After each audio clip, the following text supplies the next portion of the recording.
Hi, good day everyone. So today I'll just like to remind everyone watching that we love people as they are. So, well for me, I grew up learning how wrong I was in some things or well, I was brought up to do what I felt like doing and then afterward being criticized for everything I did wrong. So, not the best kind of parenting, but yeah, so you go one step and then you've been given a sermon for several hours about why that step was wrong. So, I would rather, yeah, teach teach the right way and then let the child do what they want. I mean, at least the guidance, the instruction is already there.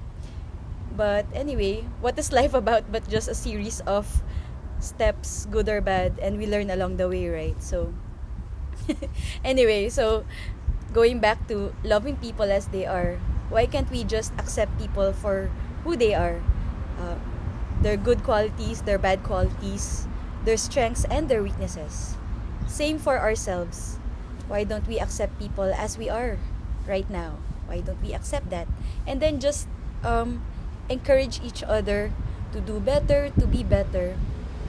But the security, the acceptance is already there. It's already present. Actually, it's even more empowering for someone when they know that they're already loved, when they know that they're already accepted. It's easier for people to do better and be better. So yeah, so give the reward of love and acceptance already.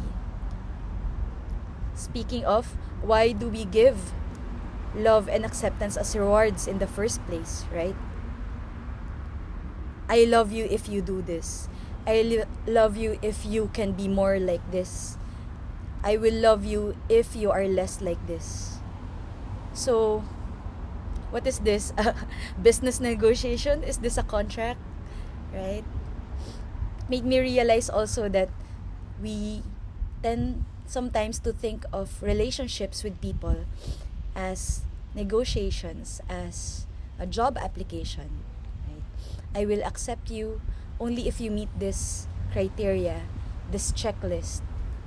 Well, definitely, if you're going to look for a partner to raise a family or people to trust with in business, definitely there should be criteria, there should be, standards, definitely. But when we meet people, I believe it's also good to have a basic respect, to honor people just because they exist, to have basic courtesy, to recognize that this other person exists and is a creature like me, is a person like me, and therefore, worthy of love and acceptance. Trust is different, trust when we have delicate secrets, when we have personal matters and such. Definitely, we don't need to trust everyone with that. There are public messages, there are private messages, right? There's public information and there's private information.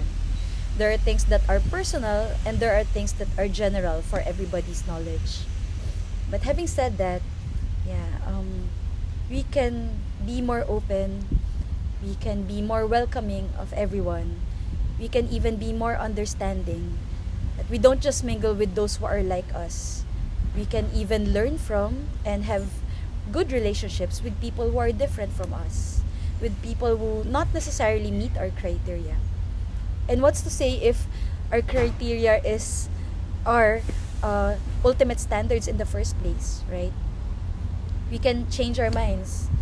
We can say first that, oh, I only mingle with people who are like me biologically, physically, who are like me emotionally, right?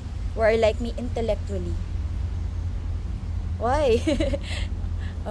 That's good, right? But why not also learn from people different from us, right? And even love, do what's best for them, acknowledge their existence, acknowledge that they have also something to offer. It's not just all about us. The world does not revolve around me. The world does not revolve around the people I like. There's much more going on in this world, in this universe, than just my little paradigm. Okay. So, I hope I did not go off on a tangent. So, loving people as we are, as they are, rather. When we talk about love as, well, my definition for a long time has been doing what's best for the other person. Love is extending not just an emotion, but seeking the good, seeking the best interest of the person that we love, right? So whether that's a stranger, whether that's our best friend, whether that's family or a friend, we seek the best welfare of that other person, right? So there you go. So do we need to wait for them to do something special for us? Do we need to wait for them to have a particular achievement in work, in relationships? Do we need them to say a certain word or do a certain thing before we do what's best for them, before we love them? Or do we just love them as they are, right? And it might feel burdensome, definitely. And that's why I really love what Jesus said in the Bible, right? The first commandment is to love God above all, and the second commandment is to love everyone as we love ourselves. It sounds commonsensical and yet so profound. We learn to love ourselves and we learn to love others in equal measure. So we also seek what's for our highest good, and it will be more natural to also seek what is in the highest good of other people. There is, I find, a win-win situation in most instances. Or, well, there will be wisdom to balance both, right? There can be a compromise, there can be a balance, right? So,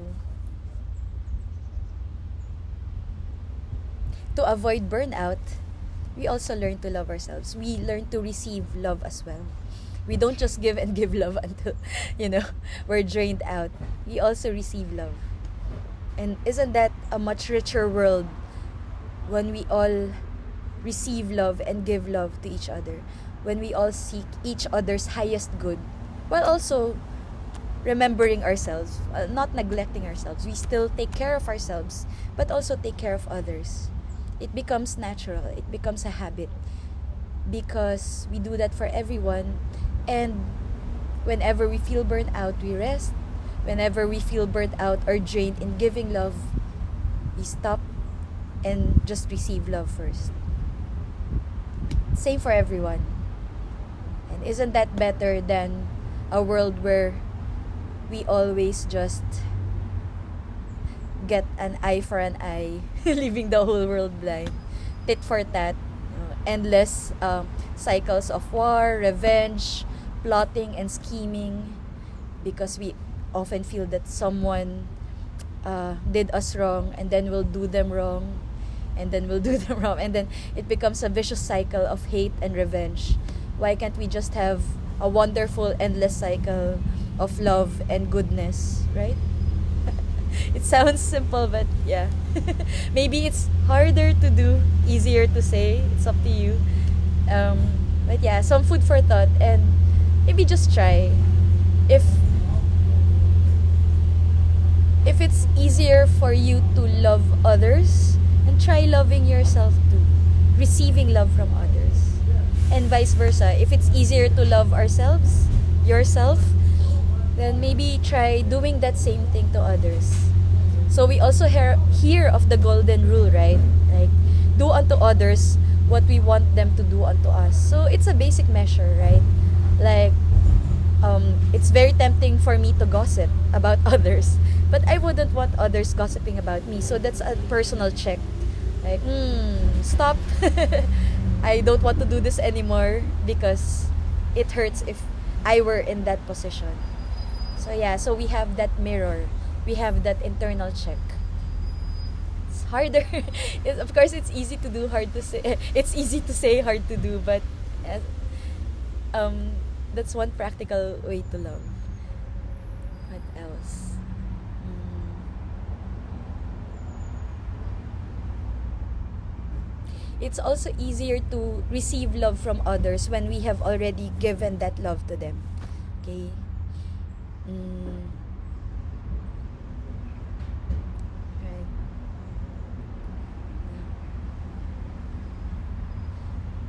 And yeah, like I said earlier, when we say love people as they are, it doesn't mean that we lower our standards. It doesn't mean that we let ourselves be abused.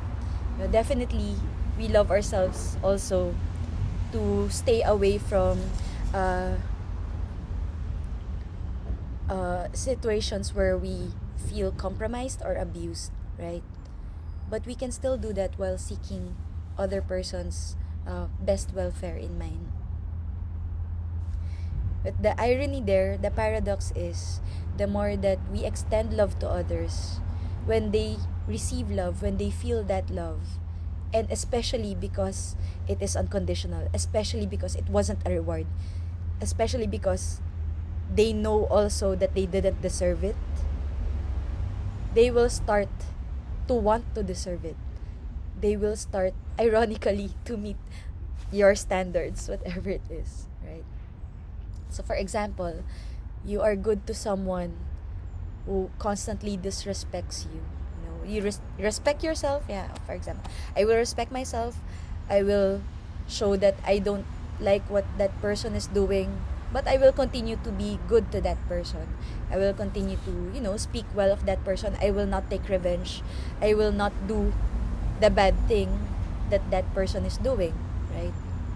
But when they feel that they're already loved and respected, they will try to be less disrespectful. They will try to do the same thing. They will reciprocate. So yeah, so try it. Try to love people as they are and watch the magic happen.